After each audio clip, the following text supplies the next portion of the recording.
નમસ્કાર મિત્રો, સ્વાગત છે અમારી યુટ્યુબ ચેનલ પર। મિત્રો ફરીવાર એક નવી ભરતી વિશે વાત કરવામાં આવે છે। મિત્રો ધોરણ 12 પાસ પર નવી ભરતીનું આયોજન કરવામાં આવ્યું છે। મિત્રો પોસ્ટ વિશે વાત કરવામાં આવે તો વિવિધ જગ્યાઓ પગાર ધોરણ પર મિત્રો સારું છે। લાયકાત મુજબ પગાર ધોરણ આપવામાં આવશે। મિત્રો જોઈએ મિત્રો સંપૂર્ણ માહિતી અરજી કઈ રીતે કરવી એ પહેલા મિત્રો અમારી ચેનલ પર નવા હો તો ચેનલને સબસ્ક્રાઇબ કરી દેજો, કારણ કે મિત્રો આવનારી સરકારી ભરતી, સરકારી યોજના કે સરકારી ભરતીની માહિતીની અપડેટ સૌપ્રથમ તમારા મોબાઈલના નોટિફિકેશન પર જણાવવામાં આવશે। તો મિત્રો જોઈ લઈએ સંપૂર્ણ વિગતવારની માહિતી આગળ વિડીયોમાં।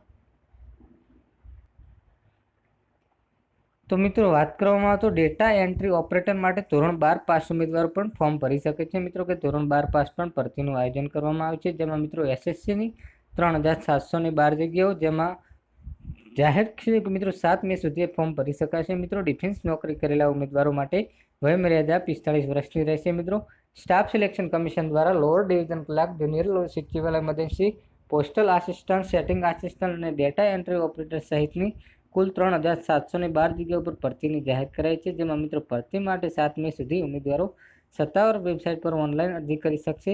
જાહેર કરેલા નોટિફિકેશન મુજબ 18 વર્ષથી 27 વર્ષની ઉંમર મર્યાદામાં ઉંમર અરજી કરી શકશે। અરજી કરવા માટે સામાન્ય વર્ગના ઉમેદવારો ₹100 અને SC ST અને દિવ્યાંગ વર્ગના ઉમેદવારો કોઈપણ પ્રકારની ફી ભરવાની રહેશે નહીં। ઉમેદવારો 10 અને 11 મે સુધી પણ અરજી સુધારો કરી શકે છે। મિત્રો જે 7 મે સુધી ફોર્મ ભરી શકે છે। મિત્રો આવી કોઈ પણ મિત્રો સરકારી ભરતી, સરકારી યોજનાની અપડેટ જોતી હોય તો મિત્રો ચેનલ પર નવા હો તો ચેનલને સબસ્ક્રાઇબ કરી દેજો, અને ભરતીનો વિડીયો ગમ્યો હોય તો વિડીયોને લાઇક કરજો, શેર કરજો। જય હિન્દ, જય ભારત।